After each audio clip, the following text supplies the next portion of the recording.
प्रभु श्री राम है, आपने उनके लिए गाना बना दिया। जो राम को लाए हैं हम उनको लाएंगे। बताइए आप, यहाँ पर बैठा हुआ कोई व्यक्ति क्या इस हैसियत में है कि वो राम को ला सकता है? नहीं, भगवान श्री राम हम सबको लेके आए हैं। भगवान इंसान को लेके आता है, कोई इंसान भगवान को नहीं ला सकता। और आप 1925 की संस्था है, 100 साल हो गया, 100 साल पुरानी संस्था है, वहां से निकले आप। 100 साल हो गया लेकिन दिमाग अभी भी बच्चों का, अभी बच्चों की तरह खेल रहे हैं। तुम्हारी पोल पट्टी खोलने लग जाए तो क्या हो, अगर मंदिर की मूरत बोलने लग जाए तो क्या हो। बताओ, ब्रह्म बेला में जहां तुम पाप धोते हो वही सरयू का पानी खौलने लग जाए तो क्या हो। अयोध्या हारे आप, जहां जहां से प्रभु श्री राम गुजरे थे वो सारी सीटें आप लोग हार गए। चंदा दो धंधा लो स्कीम मत चलाइए। इलेक्टोरल बॉन्ड में आपका पर्दाफाश हो चुका है। 3,02,000 करोड़ रुपए के ठेके अलग अलग कंपनियों को दिए गए, जिनसे इलेक्टोरल बॉन्ड के नाम पे पैसा लिया गया। इसकी जांच होनी चाहिए कि एक भी भ्रष्टाचारी को नहीं छोड़ूंगा, ये मोदी की गारंटी है। सारे भ्रष्टाचारियों को बीजेपी में शामिल करूंगा, ये प्रधानमंत्री की गारंटी है। ये गारंटी है आपकी। हम आ भी भरते हैं तो हो जाते हैं बदनाम, और वो कत्ल भी करते हैं तो चर्चा नहीं होता। आप लोग सबको गालियां देने लगते हैं। लोकतंत्र में अच्छी चीज नहीं मानो। कभी मुसलमानों को गाली दो, कभी सिखों को गाली दो, कभी ईसाइयों को गाली दो। इस चुनाव में हमने देखा भारत के प्रधानमंत्री बड़े अफसोस के साथ कहना पड़ रहा है, कभी मुगल पे बात करते हैं, कभी मटन पे बात करते हैं, कभी मदरसा पे बात करते हैं, कभी मछली पे बात करते हैं। और हद तो तब हो गई जब देश के प्रधानमंत्री मुजरा जैसे शब्द का इस्तेमाल करते हैं। शर्म आती है, दुनिया के सबसे बड़े लोकतंत्र के प्रधानमंत्री ऐसी भाषा का इस्तेमाल कर रहे हैं। भारत के प्रधानमंत्री महंगाई पे बात नहीं करते महोदया, बेरोजगारी पे बात नहीं करते महोदया, किसानी पे बात नहीं करते।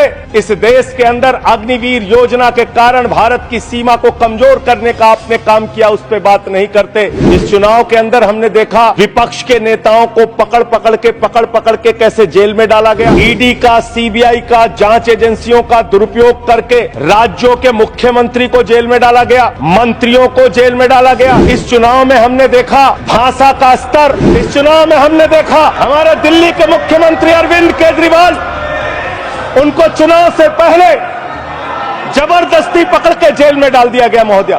और मुद्दा क्या बनाया? तथा कथित शराब घोटाला। आज मैं आपके सामने इस सदन में बताना चाहता हूं महोदया, शराब घोटाला किसने किया, ये जानकारी पूरे देश को होनी चाहिए। ये जानकारी भारतीय जनता पार्टी के मित्रों को होना चाहिए।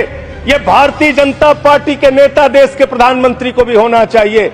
शराब घोटाला शरद रेड्डी से 60 करोड़ रुपए की रिश्वत लेने वाले भारतीय जनता पार्टी के लोगों ने किया है। आप लोगों ने इलेक्टोरल बॉन्ड के जरिए चंदा लेने का काम, रिश्वत खाने का काम, भ्रष्टाचार करने का काम किया है। शराब घोटाला तुमने किया है।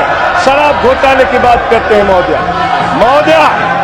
महोदया, यही चिल्लाने का काम करते हैं। मैं अपनी बात कहना चाहता हूं महोदया, दिल्ली के मुख्यमंत्री को ईडी कोर्ट ने जमानत दी महोदया। ईडी कोर्ट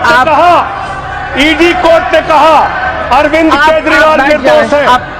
महोदया, ये रिश्वतखोर लोग हैं, ये रिश्वतखोर है, ये बेईमान है, ये भ्रष्टाचारी है महोदया, भ्रष्टाचारी है। आप बैठिए। भ्रष्टाचारियों को बोलने की हैसियत नहीं होनी चाहिए महोदया। ये भ्रष्टाचारी है, आप बैठिए। इन्होंने शराब घोटाला किया है, आप बैठिए। की रिश्वत खाई है। आप प्रयास सुनिए। रिश्वतखोर लोग हैं सर महोदया, आप ये बेईमान लोग हैं, ये बेईमान है, ये भ्रष्टाचारी है महोदया, ये रिश्वतखोर है, ये डाकू गब्बर सिंह है, ये डाकू गब्बर सिंह है महोदया, डाकू गब्बर सिंह। आप अभी बैठिए। अरे ठीक है, गलत सही आप नहीं तय करेंगे महोदया।